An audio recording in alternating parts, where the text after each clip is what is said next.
एक छोटे से गांव के किनारे अरव नामक एक बूढ़ा व्यक्ति रहता था, जिसे लोग समय का रखवाला कहते थे। उसका घर घड़ियों और प्राचीन यंत्रों से भरा हुआ था, जो पहाड़ी पर स्थित था। गांव के लोग उसकी घड़ियों की टिक टिक सुनते, लेकिन कोई नहीं जानता था कि वह असल में क्या करता है। एक दिन तारा नाम की एक छोटी लड़की तूफान से बचने के लिए उसकी कार्यशाला में आई।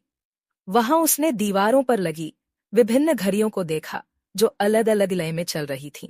जब उसने पूछा कि ये घड़ियां अलग अलग क्यों चलती हैं, अरव ने बताया कि ये सब जीवन के पलों का प्रतिनिधित्व करती हैं, कुछ लंबे और कुछ क्षणिक। तारा की नजर एक विशाल रेत घड़ी पर पड़ी, जिसे अरव भाग्य की रेत घड़ी कहता था। उसने बताया कि जब आखिरी रेत का कण गिरेगा तो तारा की जिंदगी बदल जाएगी। घबराई तारा ने पूछा कि क्या रेत घड़ी को रोकने का कोई तरीका है। अरव ने एक प्राचीन घड़ी के बारे में बताया, जो पहाड़ों में छिपी थी और समय को रोक सकती थी, लेकिन उसे लाने के लिए खतरों का सामना करना पड़ता था। तारा ने निर्णय लिया कि वह उस घड़ी को खोजने निकलेगी। अगले दिन तारा पहाड़ों की ओर चली। समय वहां अस्थिर था, दिन रात पल में बदलते और अजीब जीव जंतु उसे चेतावनियां देते।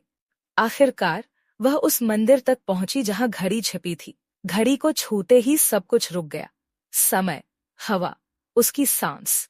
तारा को एहसास हुआ कि अगर उसने समय रोक दिया तो वह सभी को हमेशा के लिए उसी पल में फंसा देगी। उसने घड़ी को वापस रख दिया, क्योंकि वह दूसरों की कीमत पर अपनी जिंदगी नहीं बदलना चाहती थी। गांव लौटने पर अरव ने मुस्कुराते हुए उसका स्वागत किया। उसने तारा से कहा कि उसने वह सीखा जो बहुत कम लोग समझ पाते हैं। समय को नियंत्रित करने के बजाय उसकी कद्र करना चाहिए। अब तारा को रेत घड़ी का डर नहीं था, उसने समय में जीने का फैसला किया था।